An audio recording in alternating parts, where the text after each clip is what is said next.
So it is horrifying when we see a dog with seizures, and I had a dog with seizures, and it was just awful, and I knew what was going on. So the thing is that we try not to give any seizure medication until things are getting more severe, like once a month type seizures or clusters of seizures. So what can you do in the short term to help prevent those seizures from being more frequent? And one thing, interestingly, is keto diet. So that's a high-fat, moderate protein, extremely low carbohydrate diet.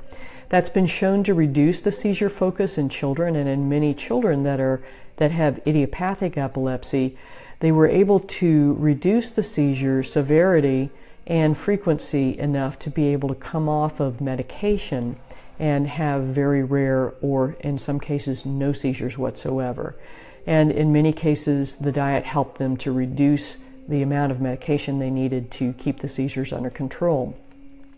The next thing you can do is to, if you've got an idea that a seizure is coming, and some dogs do have a very pronounced seizure aura, so you might notice them getting really clingy or pacing or something of that nature.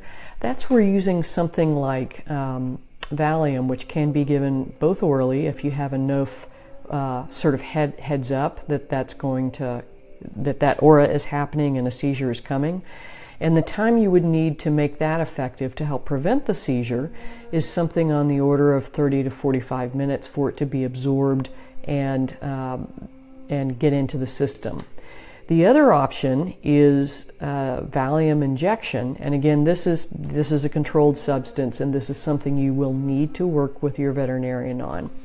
The other way Valium can be used is actually as a nasal spray. So for many years we gave it as a sort of an installation in the rectum via a feeding tube, because it's very, very quickly absorbed there, actually as quickly as intravenously.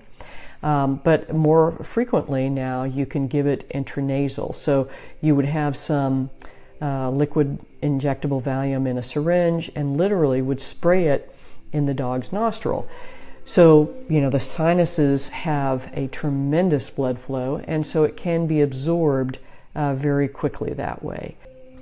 The other thing you want to work on too is, again, sort of reducing inflammation, the whole deal. Remember, in the gut, the good guys, when they're in control, produce 90% of our neurotransmitters.